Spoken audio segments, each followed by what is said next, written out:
my name is Raymond Phathanavirangoon, and I am a film producer. I used to program for international film festivals such as Toronto International Film Festival, Cannes Critics Week, and I also worked for the Hong Kong International Film Festival for well over a decade. And right now I'm running a nonprofit script and development lab for Southeast Asians called SEAFIC. So those are the three fundamental things that I've been doing. Well, I mean, if you're just talking about film as a definition, like a very broad definition, is just, the projection of moving images, right? That's really what film is. Well, technically, film also has, the basis of what it's printed on, because it used to be film. Of course, now we use digital, so we still use that word film, but the context is very different. But to me, it's really just the projection of moving images. And of course, now that has changed a lot because now we have everything from not only just TV, but everything through social online and TikTok and things like that. But those are not what normal people would consider film, even though they're moving images, basically. So if we want to be narrow about it and really talk about the profession and in terms of an industry, then film is really about, making works that are basically shown to a bigger audience that are not just, shown digitally, I guess. And again, this is a very broad definition because if you look at governments around the world, some governmental bodies they basically they rule over both film and television and media in general. Like for example, Singapore IMDA, they are in charge of not just film but also digital content. So it just depends on how you really define it, and different governments decide to do it in different ways. Like KOFIC in Korea is the Korean Film Council, so they're really interested in just the basics of feature-length films, documentaries, shorts, and also even experimental shorts and films. So then they're much more specialized, but partly because they are also in charge of a very big industry in Korea, because film is a huge industry, whereas in other countries, film is going to be a lot less. So then they might manage also TV and other media as well.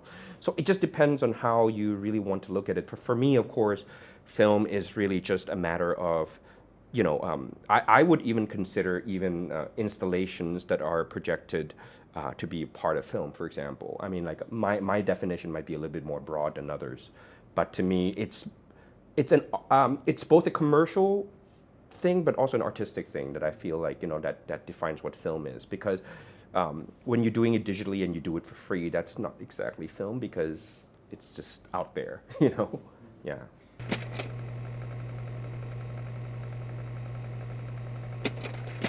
Well, I mean, you think that, like I mentioned, it just depends on, film can be defined any way because the word film is already a fallacy in the digital age because, we're not using film anymore, right? So, I mean, it just depends on who's defining it and how we define it. And I think that you can do it in multiple ways, like I mentioned, like we're in Korea with KOFIC, they define it much more narrowly because they have commercial aspects that they have to deal with. But whereas Singapore, they actually define it much more broadly that includes digital media. So, I mean, I am not going to be dictatorial about it and say, oh, this is the way it should be or that way it should be. I'm a lot more broad than that, and like I said, I would even bring in installations and things. As long as it's a projection of moving images, I think that can be considered as film in some ways. I mean, the concern I don't think is about the definition of film. I don't think that's the thing that I'm concerned about. I think that the concern is more about the understanding of what film is and isn't and what it can or cannot do. And the thing is, it's really more about how government understands the use of soft power. I think that's really the number one thing because you can see that, in governments such as Korea or Singapore, they understand that film is an exercise of soft power that can actually have international ramifications. And Korea especially has been extremely successful at this because they understand that soft power brings in prestige, brings in interest, brings in a cultural value that cannot be used via things such as, say, I'm just going to say it outright, tourism, because that is tourism is not exactly an industry that brings in a lot of education, because basically it's a very transactional kind of experience, because you come here and we are serving you and then you leave. It's not a form of industry that encourages people to really like improve. You know what I mean? Whereas I think that a lot of the more modern societies that are really very cognizant of basically like of the power of art forms, they're much more about pushing people's ideas and ideals and really getting people much more mobilized in terms of using technology. For example, Singapore IMDA and the way that they are now using digital media, not just film, as part of their goals to basically like change how Singapore is perceived in the world. I think that that's quite important, because that shows that the government understands that, you know, through using technology and also using media, they can actually like, you know, affect a certain perception of their country internationally. And I think that that's something that it needs the government to understand, really, you know, this idea of soft power, because, and it's not just film or movies, but it's also like music and many other things, you know, like BTS has had a huge impact around the world. And in some ways, even in Thailand, you know, like it's incredible when I tell people about Phum Vipurit, how many people have heard of him. But is that something that the government or the industry in Thailand actually like encourages? I don't think so, because it's just something that happens organically, but there is no actual structural support. Whereas in Korea and other countries, there are very clear structural support for these kinds of things, which are, you know, both self-expression, but also in a way also tied to commercialism. You know, like Parasite did 150 million US dollars around the world. I mean, you know, like it goes hand in hand, because they understand the value of that. I think that that's what I'm trying to say. Thailand has an extremely archaic idea of basically art and artistry in general, because they think that, oh, painting is art. They don't understand that in the 21st century, art can take many forms. And partly because, you know, Thailand's infrastructure are just really, really very ancient in many ways, and they have to understand that people are changing. And we can see the digital divide is really very telling among people of certain age versus people of older age, because they don't understand that these things enable people to create and enable people to express themselves. And instead of shunning it or basically like saying, I don't understand it, to try to basically like, you know, absorb it and also basically like co-opt it is the best way to basically go forward. But I think that Thailand is still, they don't understand this. And that's one of the reasons why you see countries which are more modern, like Taiwan or Singapore, and even some other countries who are starting to understand this, even like the Philippines, they are trying to harness that kind of like, you know, youth, expressions and things like that, because they understand that that can actually like, benefit them in the long term, both internationally and domestically. And I think that that's the thing, you know, it's about, you know, you don't silo things in three different forms that, oh, okay, you know, art is just this. You understand the wider implication, you know. For example, Thailand has a huge problem with understanding film in general, because, you know, when Apichat Pong won the Palme d'Or, they didn't even know that, you know, his film was in competition. I know, I was there, you know. And I think that that's a very different way of, say, the other countries view it, because, you know, they would really use that for, you know, their own country people to feel proud of artists who, you know, are able to achieve such recognition overseas, but also as a way for other countries outside to see that, hey, look, Thai citizens are making art that are winning around the world. Instead of doing that, they think, oh, we don't understand this, and they just kind of put their hands up like this, because they have a fundamental mistrust also of film and art, because they think that that is something to be wary of, rather than co-opting and understanding and using it as a way to basically like make this whole society actually go further.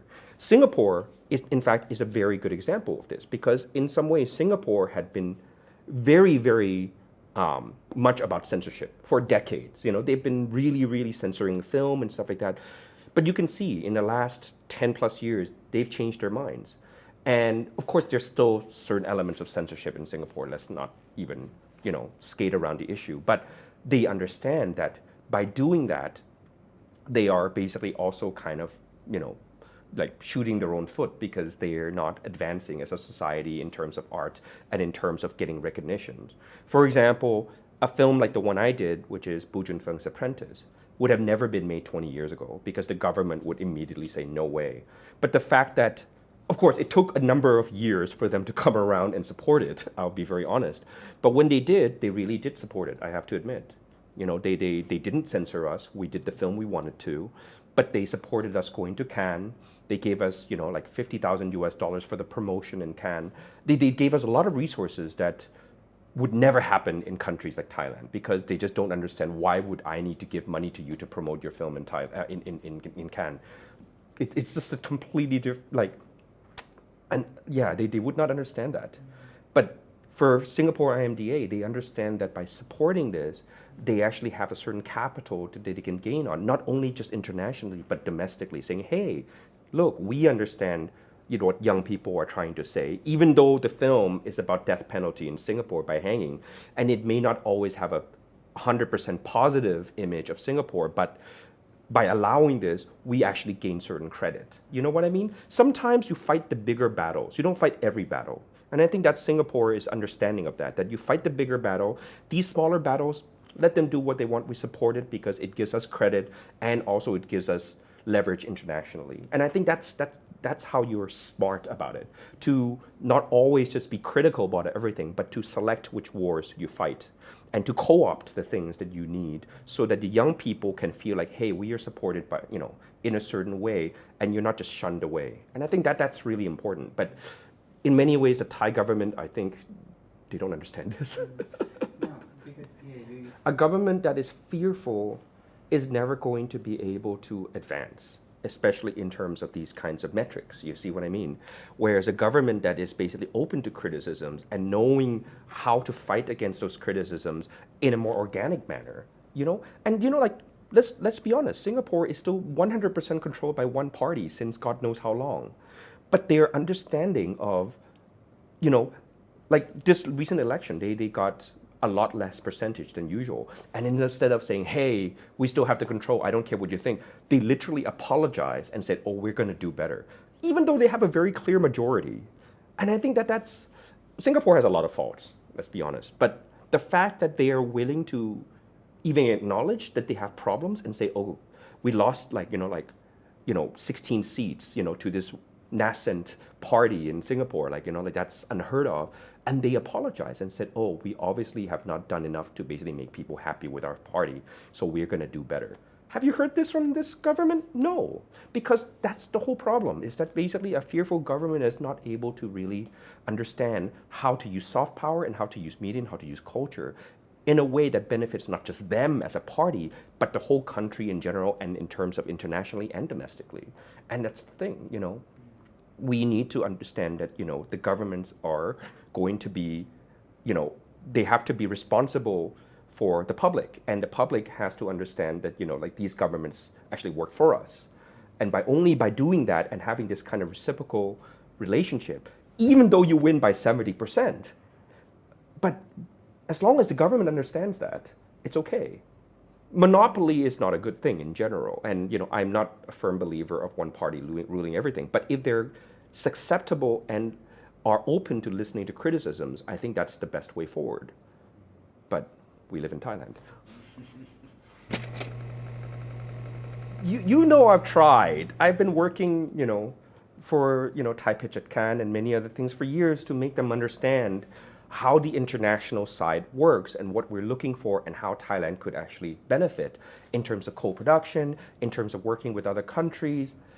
But at this point, I feel like, all the work I've done for the last 6 years has kind of been reset to zero, because in the end, these people don't listen to me or people who are working, they're not listening to us. They have other people that they have to answer to. So in the end, you're just talking to a brick wall, because whatever kind of change or improvements that we try to do. And I think that in some ways, what I did with Thai Pitch at Cannes has improved a lot in the last couple of years. I mean, what it's been doing. I mean, it's never going to be a serious project market, but people do think that it is useful. And that's all I want, is that people go there and actually have real, tangible effect in some ways, even though it's very little. I went to Cannes, I saw a lot of films. Some of these films gave me some new ideas. Maybe that's enough.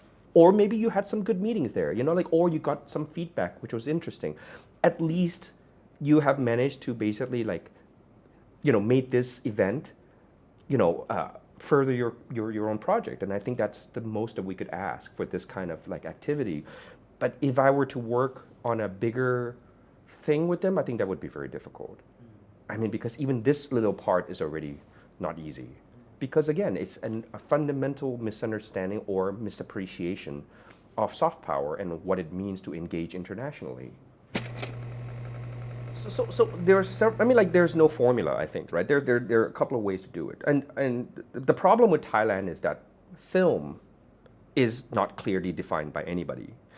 And you see that when you go to Cannes Film Festival, because when you go to the Cannes Film Festival, there are 3 ministries there.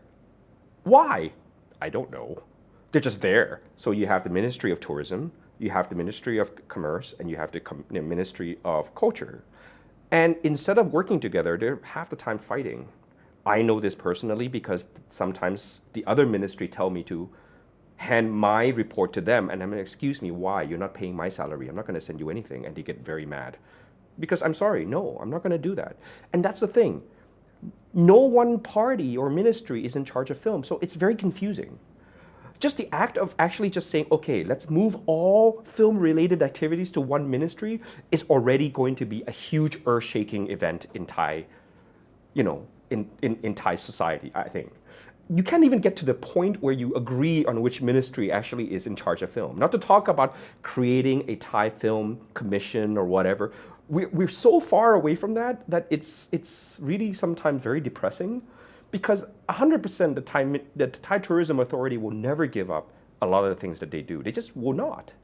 And it's just this lack of clarity. I don't even mind. I don't even think that we need to have a Thai Film Commission per se, but just let us know who is in charge of the darn thing would go so far. You know what I mean? With that behind, and it's completely ridiculous. Whereas in other countries, it's so clear. Korean Film Council, done. Singapore IMDA, done. Film Development Council of the Philippines, done. Thailand, which ministry do I go to if I want to shoot in Thailand?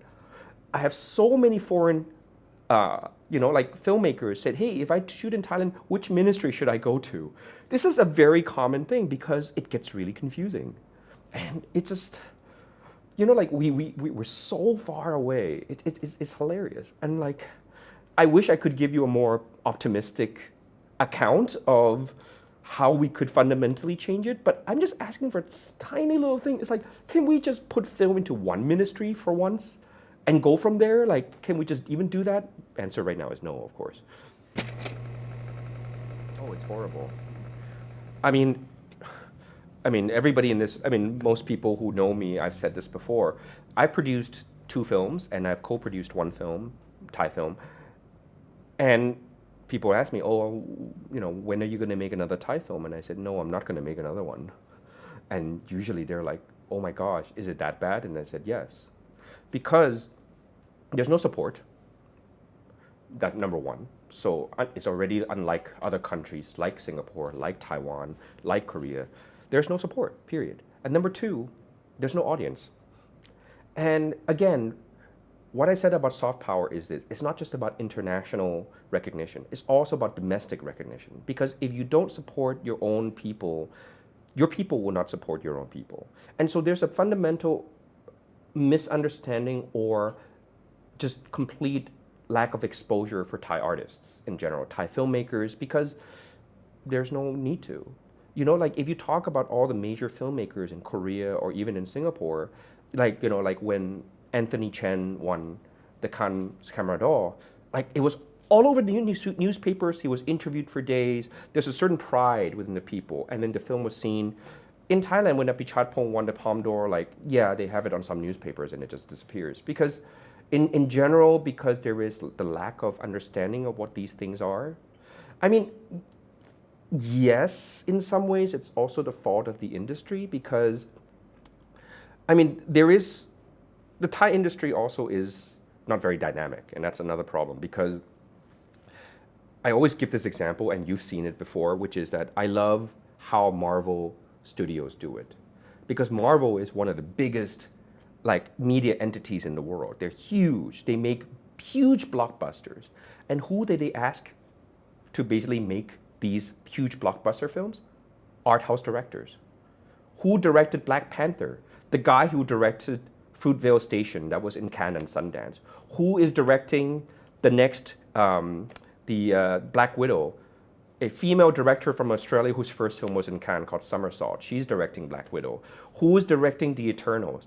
The Chinese director Chloe Zhao, who makes the artiest of films about cowboys in the range, who's making these huge blockbuster films. Because that's the thing I like about these people. They don't care whether you're art house or commercial. They like to look at talent. Talent is so much more important than just saying, oh, you're commercial and you're here and you're art house and you're here. And in Thailand, there's this weird division that say, oh, you're art house, so we can't work with you. Or they just kind of segregate themselves. So there is no interaction in many times. I mean, there is, because I've worked with Samongkon, I've worked with, GDH. But that's more because of historical perspective, because my director, Panek, and also I worked with these companies in the early 2000s, because my company, Fortissimo, used to sell films like Satrilek, Iron Ladies, and things like that. So it's a historical perspective that I know these people, and they helped on my last films. Like Headshot the marketing was done by GDH, and my last film, Samui Song, was distributed by Samongkon. So, but that's beyond the point, because to me, this division is really unhealthy because it doesn't actually improve the industry. Whereas you look at, like I said, with Marvel Studios, they really think a lot more proactively, because they know that having older directors directing movies about young people doesn't really work. And that's the thing, it's really that fundamental understanding. And I think that GDH is one of the few companies that do kind of get it. That's why they do sometimes have art house directors direct their films. But in general, the Thai industry is very conservative. And I think that is one of the reasons why it's also going down the drain in terms of box office, in terms of the attention of the audience, because the films are the same. They're just the kind of same thing over and over, and people just get bored. And then when people don't show up, they become even more conservative rather than being riskier. And then they just churn out the same things, and people just get bored and they just stop watching. And so now they're just watching Netflix or Hollywood films. And not only just Hollywood films, they're just watching superhero movies. There's a fallacy that people think, oh, they just like Hollywood stuff. The weekend when Spider-Man and A Star is Born with Lady Gaga and Bradley Cooper came out, like I think Spider-Man did 240 million baht, and I think A Star is Born did 7. So it's not just about, Hollywood or Thai. I think most young people just watch things on their phones or on their TVs. They don't feel like it's worth it to spend money to go to the cinemas to see things which doesn't have the production value. They want to see things go boom and $200 million being spent on the big screen. That's what they think is worth it for them. And that's the thing. That's why the French system is very clever, because they subsidize French films. So they actually make French films cheaper to go and watch. They subsidize tickets for students. And this is how the industry makes their money. And that's the thing that is fundamentally different. Again, because they don't understand the value of the Thai industry in general. Whereas the French, they think it's very important that France is about cinema. This is one of our identities. We have to fight for it, and we're going to fight against the Hollywood system, whatever. And we're going to basically make sure to do that by subsidizing tickets, subsidizing students to go and watch it, so that people go and watch it. If it's cheaper, and it's been proven, there was a recent, that they proved that if the tickets were like half the price, actually a lot more people go. And I think that's exactly it, and that's why the French have been very good at it, because they subsidize tickets. They have these things that you buy for for 2 weeks, and then all the tickets are half price or things like that. These are the things that actually make our industry survive. Whereas now, I have no idea how we will survive, because A, nobody's watching our films, and B, the industry has no money to basically give back to us also. So to me, if I'm really serious, can I make Thai films? I'm like, I don't know if I can do that. It's a lot of heartache and a lot of work for many years, and in the end, who's going to watch it? And it's very depressing. So there are two. I would consider it two ways: personally and industry-wide. Right? Industry-wide, of course, is I think we need more people to go and see Thai films. I think that's the number one thing. Until we improve the internal box office of Thai cinema, nobody is going to be willing to invest. Number one. So we need people to come back to it somehow. And it happened before, like, in 1990s, Thai cinema dropped like hell. And then, of course, we had, certain directors coming up like, Nonzi and Ben Egg. And, like, during that time, like, Wisit, and then it started kind of changing. And then, like, Nang Nak, like, it became a very big hit. So there were suddenly more activities in terms of, like, people going back to Thai cinema. But right now, it's not exactly the same, partly because the well has run dry. In other words, like, people are just not funding Thai films because not only just the studios are afraid of doing that, but also even like personal investors are like to just think that, we're going to lose money 100%. And I don't blame them because, yeah, they're most likely going to lose money. So we need people to go and see films. And whether it be subsidizing tickets or whatever, we need that because that's the only way we can survive, by audience. Personally, the number one thing is very simple. I want one ministry to be in charge of film or one entity to be in charge of film. So yeah, I mean, personally, like I said, I just want one ministry and one entity to be in charge because that would just make my life a lot easier. Like, the song and dance I've had to do with the ministries a lot, like through the years. I remembered when I did Headshot and I had to get this letter of certificate of origin because we needed it for the US distribution and also because it was going to be the Oscar submission for Thailand. That took so long because they didn't know what that was. And it was the same thing also this time with Samui Song. Of course, we didn't, we were not nominated, but that's not the point, is that they were so confused. Like I said, we need the certificate of origin because we're going to be released in the US. And then they just moved the ministry to the Ministry of Culture. So like the censorship board and everything, they just kept on like going around and around. It took us 3 months to get that damn document because they had no idea what it was. We gave examples of the last time we did it, and we met with them and explained everything. And then the next time we came in and said, what happened is a new person. And a new person, can you explain what it is? I'm like, but I explained it to that person. That person's not doing this anymore. What? like the amount of red tape and paperwork that you have to do as a Thai producer sometimes is just insane. And who wants to produce Thai films when you have to go through this shit? Excuse my language, but who wants to do this when you have to go through all this crap? It's just this rigmarole that is just not. It just doesn't happen in most other countries because you just have one ministry responsible for it. Anyways, sorry, I'm just complaining. Well, I mean, I think film in general is important because, it is one of the, and I think that film is, a loose word. Like I would consider it more like, moving images, like I think it's important because that's just as important as music or painting. It's just a newer form. And that's why it just doesn't seem to get the kind of respect that it should, and it's a pity because that's how all of us now consume our media, right? And the fact that it doesn't have the same kind of respect always kind of boggles my mind because that's, that's something that, again, like it affects so many things. It affects so many things, whether it be, like I said, the box office of films in Thailand or basically like showing people outside that we have artists, artists being a loose term because, filmmakers are artists in many ways, how they are basically perceived internationally. It really makes us seem like a more advanced and cultured society, which is always a good thing, right? And I think that in terms of censorship, like, obviously I don't believe in censorship. And I think that, a good industry is an industry that understands that criticism can be beneficial. By allowing criticism, you also open up this perception that, hey, you are a free society. And I think that that kind of perception is also very important. And it's one of the reasons why, despite all of the problems with the US, we can see that they are free because they are not censored. You can criticize the president. Look at other countries in Asia. That's not the case at all. And that regardless of whatever you say about the U.S. Governmental system, the fact that you have that freedom is a huge deal. And I think that that's what separates a free society versus a non-free society, and how artists are able to basically work within those milieux.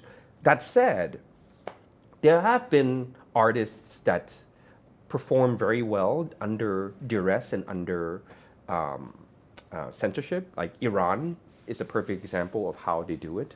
And, I think that that's not ideal, obviously, that you ask filmmakers to make films when they're literally like prisoned at home, and I think that that's not the way we should have it. But I think that we also need to be able to appreciate, things that we have. And sometimes working under certain limitations is not always the worst thing on earth. But the thing is, you have to also be supportive of that as a government. Like I said, I think that's what Singapore is trying to do, is to thread that fine line between censoring and also supporting the filmmakers. Does it always work? Maybe not. But I think that the fact that they do it, I think is commendable. And even sometimes, even the Philippines, like whatever criticisms that you may lob at the Film Development Council of the Philippines, they still support films that are critical of their own government to travel. Perfect example is this documentary by Alice Arampak called Aswang. This documentary has traveled everywhere, and the director has traveled, and the Film Development Council of the Philippines still gives them travel stipend to go to these places, despite the fact that the film is very critical. And I think that that's exactly the function of a government, right? But Thai, it's a really weird thing about Thailand because weirdly, it's gotten better. Because now, I remembered when I made some films, even Headshot from Tokin Fa, we had to censor the craziest of things because, of people in the censorship board who were monks who didn't like the fact that a monk was basically handing, he had a gun in his hand, so we had to cut that out. So instead of cutting it out, we just had a black screen because we want to make it very clear that this has been cut. You see what I mean? Whereas our last film was not cut at all, which is really weird because it had nudity, it had a lot of things in it, but it wasn't. And in some ways, even screening films, Apichat Pong is actually more, it's he didn't want to show Cemetery of Splendor for years, and now he's showing it, and it's been okay, and I think that, and of course you have certain episodes that happen, like Anocha had, By the Time It Gets Dark, where it was shut down by this guy who just came into the room and said, hey, what are you showing? But I think it's just because they're just people who are just not very smart. But it's weird because in that respect, I think that strangely the exhibition of films have actually gotten a little bit better. But my problem is really more about self-censorship. And because we feel like we cannot touch certain subjects. And I think that's much more damaging than the actual censorship itself, is that this fear of what we can or cannot say. And I think that we are just used to being censored and used to being in trouble, that we just kind of self-reflexively, just cut things out. And I think that can be damaging in some ways. And at the same time, it's a careful balance because you also don't want to just kind of go all out, because then it's a diatribe, a political diatribe, which also doesn't engage people. You need to kind of thread, again, this fine line of protest while at the same time getting people engaged in it so that you don't alienate people. And that's one of the reasons why we made Apprentice, is because we know that most Singaporeans are pro-death penalty. We're anti-death penalty. How do we make sure that the audience in Singapore would come and watch the film? Because if we make it already anti-death penalty and kind of talk down to the people, they're not going to come and see it because they're like, hey, this film is talking down to me. Why would I see it? So we try to make a film that is balanced, but at the same time makes it very clear where we stand so that people can watch it and they can make their own mind or maybe change their mind, because that's how you basically have a dialogue. Because our main goal is to make it seen domestically. Yes, all these things, Cannes Film Festival, Toronto, all these festivals, the 80 festivals has been great. But who are we really addressing? The domestic market, the people who basically are pro-death penalty. That's the people we want to to have their ideas challenged. And sometimes you have to be careful as a filmmaker that yes, it's great that nowadays there's this new realization, but we need to change minds. Because I think that there are people that you can change certain minds of, except of course those that are way, way, way long gone. Those are basically dinosaurs, Yeah. But I think that there are, like, we as filmmakers have to understand our role is that we are the enablers of these communications sometimes. Because sometimes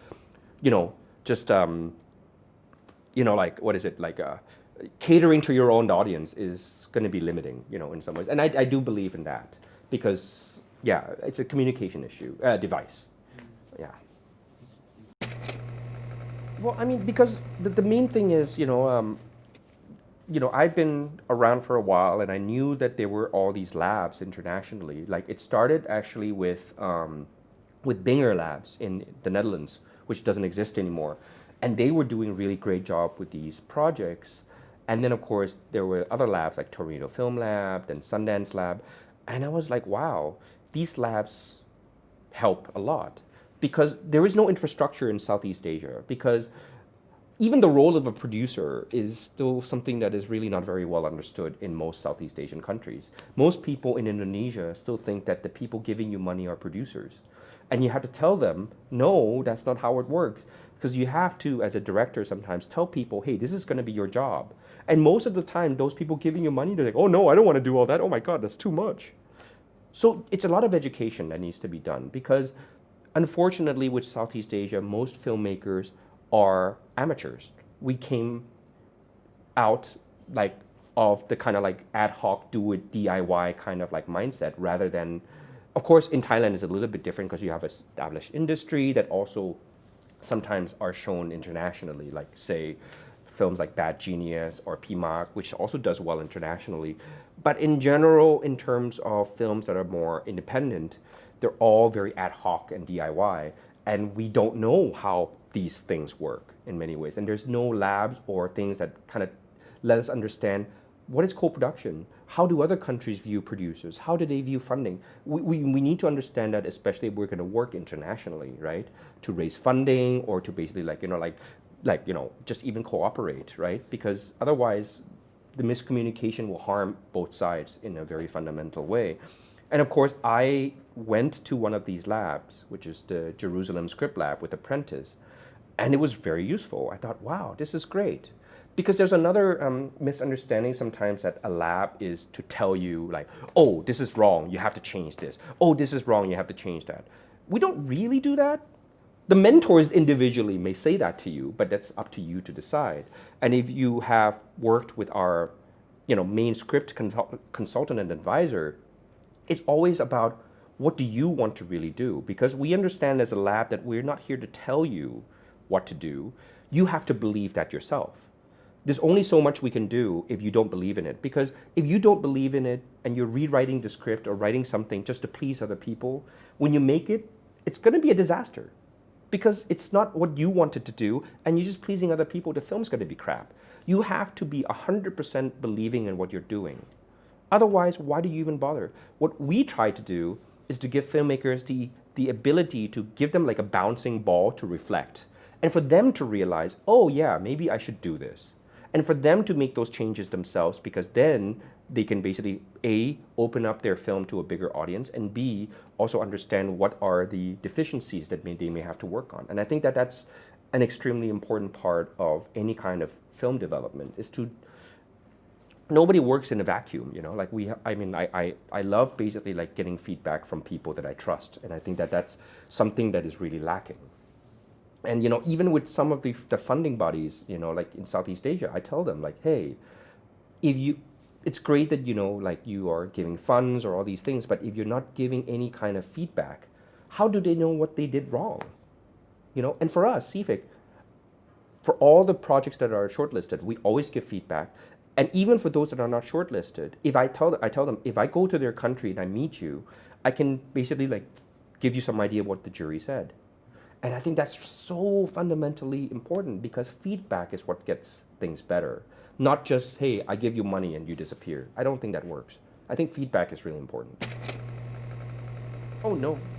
Is it sufficient? No, because we are always having problems with money and things like that because we really are we're tiny, like we are our budget is very low, and to be honest, I don't know how long I can continue doing it as well because it is private, and yeah, I mean, ideally would for me would be if governmental sectors actually take a more serious look at this and really support it in a much more concrete ways. That would help a lot. But yeah, I don't know because again, what we do is still a very tiny little thing. It is having an impact. I know this because a lot of the mentors and a lot of the funding bodies, like just the most recent round of Edo Cinema du Monde. I mean, I was told by the head of the Edo Cinema du Monde that wow, the Southeast Asian projects are getting stronger every year. Like, this batch is really, really strong. And I'm like, that makes me very happy because, A, yes, some of the projects are SEAFIC projects, but B, that you can see the changes over time, and then think that means that we've had certain impact.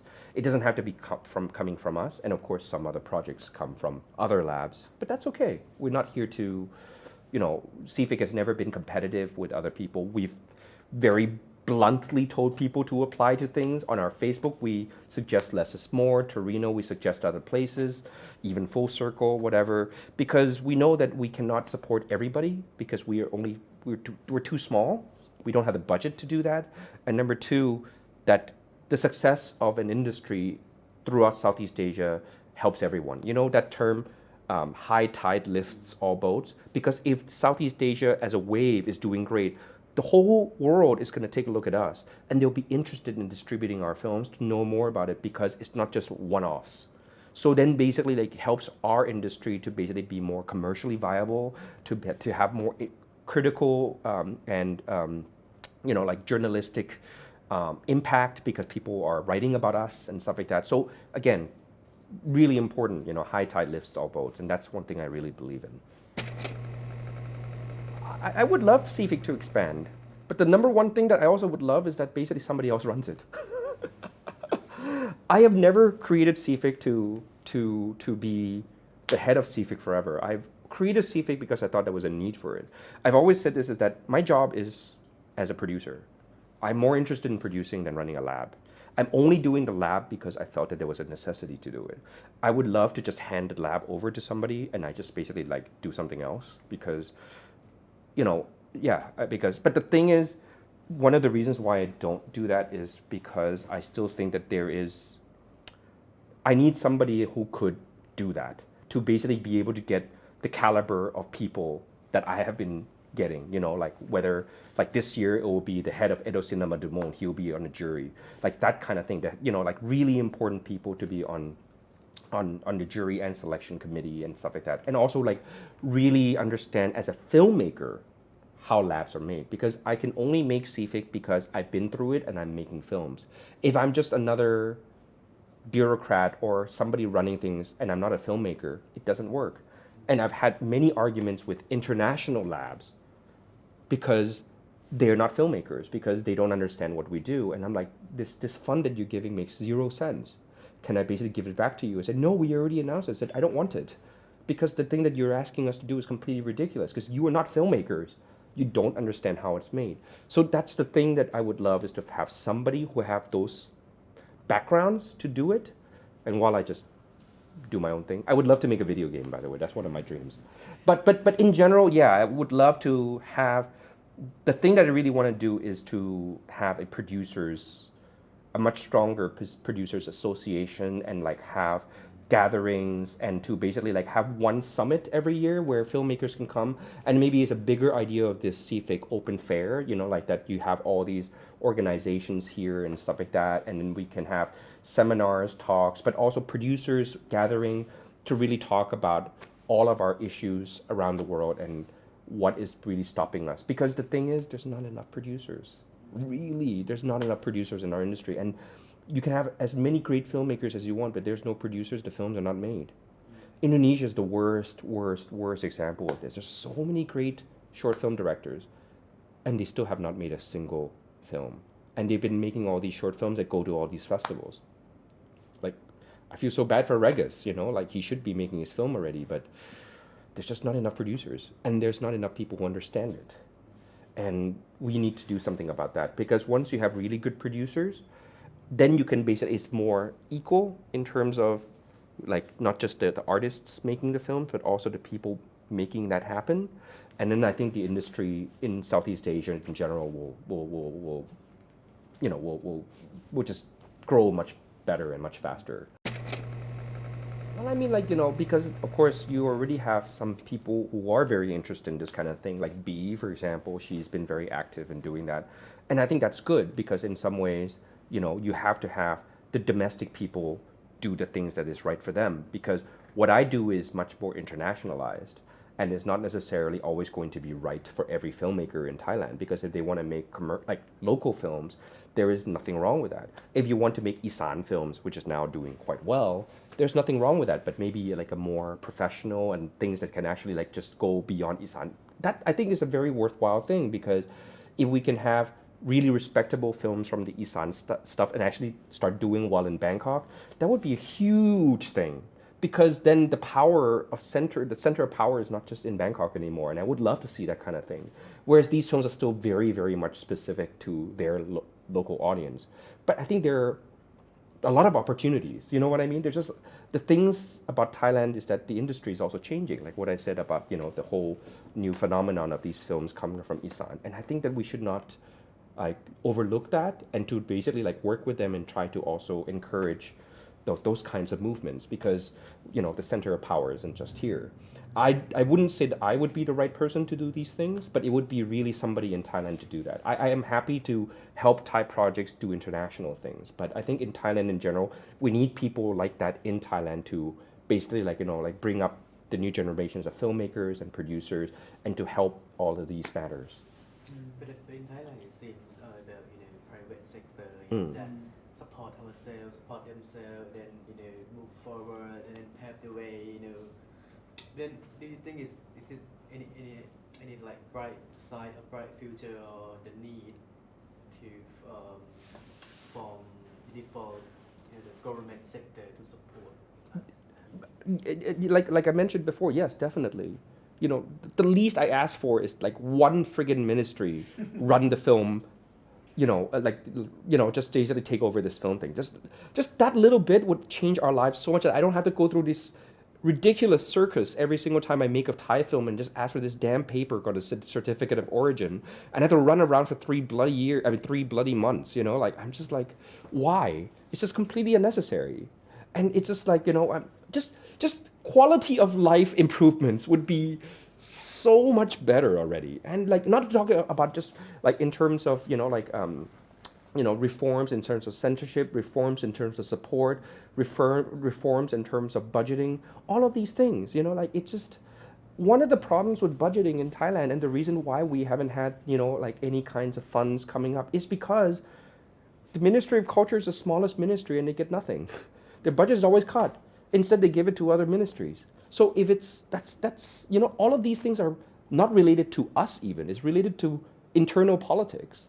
And we are suffering for it because basically of these kinds of, things which are not even related to the actual film or the film industry itself. It's just that, we're saddled with a ministry that has no power. So all of these things are just so much bigger than just us, you know what I mean? And the thing is, I may have been more idealistic before, but now that I've worked with these ministry for a number of years, I'm like, oh my Lord, it's I don't know how to explain it. I would love to know that. As somebody who is Thai but didn't really grow up here, to me, it mystifies me why I know why they do it. I do. But it's just, and of course they have very vested interests to keep doing it. So they don't want to give up the power, you know what I mean? Especially the Thai Tourism Authority, they just will not. They just refuse. So how do we change that? I don't know. So one of the main issues is the centralization of the government. I mean, one of the main issues is the government, period. Like I said before, is, when you have a government that doesn't basically answer to the people, things don't change because they don't have any incentives to make any changes. as long as it works for them, it's fine. They don't care whether down the line, like when it gets to people like us, whether it works for us or not, it doesn't really matter to them. To them, having the three ministries involved is like whatever, it's fine. But the thing is, like, once you have a government which is much more, reactive to a populace because they have to vote for them or they're responsible for them, then I think that some changes can happen. But that, of course, depends on many, many, many things that are happening right now.